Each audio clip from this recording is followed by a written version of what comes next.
Қайырлы күн, құрметті әріптестер. Бүгінгі сабағымыздың тақырыбы үшбұрыштың медианасы, биссектрисасы, биіктігі және орта сызығы.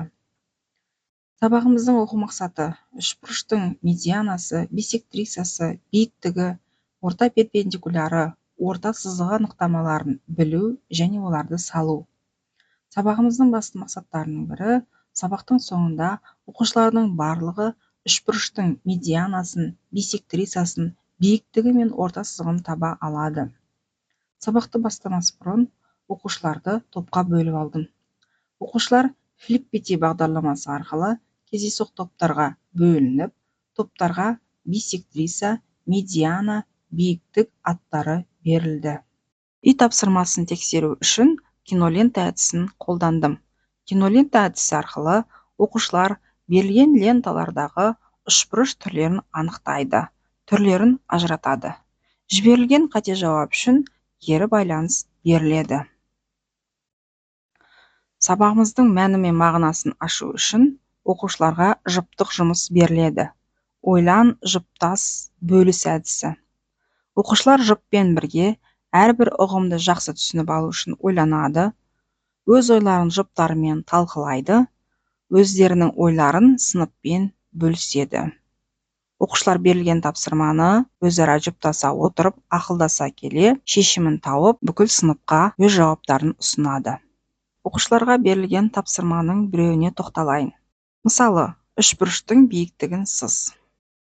Оқушылар жұбы берілген үшбұрыштарға биіктік сызады, әріптермен белгілейді және қабырғаларын көрсетеді. Нақты тақырыпты ашу үшін сыныпқа топтық жұмыс беріледі.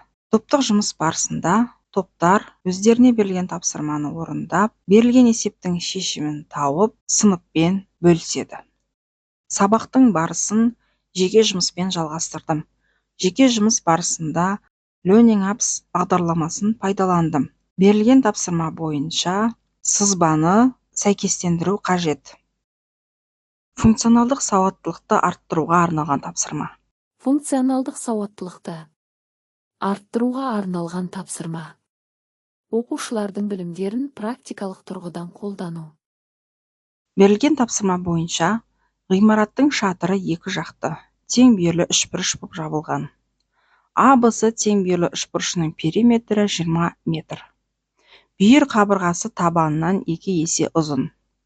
АК кесіндісі 2 метрге тең. Үшбұрыш қабырғаларының ұзындықтарын табу қажет. Сабақты бекіту үшін Lumia платформасын тиімді деп таптым. Lumia платформасында тақырыпқа сай әртүрлі ойындар мен тапсырмалар құрастыруға болады. Мен өз тақырыбыма сай тапсырманы жасырын сызба ретінде құрастырдым. Оқушы сызбаға қарап, үшбұрыштың биіктігі, медианасы мен биссектрисасын ажыратып, үшбұрыштың түрлерін анықтау қажет. Оқушыларды сабақ бойынша бағалау үшін Quizzes платформасын тиімді деп таптым. Бұл платформада бүгінгі тақырыпқа қатысты бірнеше викториналық сұрақтар құрастырдым. Оқушылар телефон арқылы Quizzes платформасына кіріп, мен ұсынған сұрақтарға жауап бере бастайды.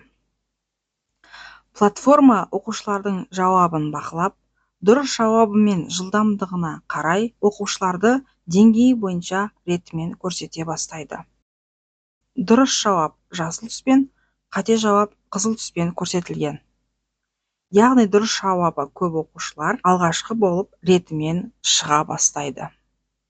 Сабаққа кері байланыс, яғни рефлексия ретінде Padlet платформасын пайдаландым. Padlet платформасында оқушы бүгінгі сабақтан алған әсермен бөліседі. Оқушылардың жауабына қарап, сабақтың қызықты әрі түсінікті өткенін білуге болады. Сабақты қорытындай келе айтарым, оқушылар үшбұрыштың медианасы, биссектрисасы, биіктігі мен орта сызығын таба алады.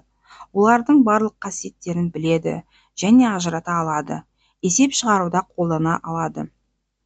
Сабақ өту барысында ақпараттық коммуникативтік технологиялар кеңінен қолданылды.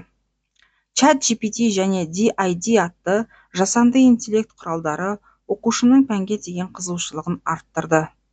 Сабақ өте пайдалы әрі жоғары деңгейде өткеніне сенімдімін. Сондықтан бүгінгі сабақты зер салып тыңдағандарыңызға көп рахмет.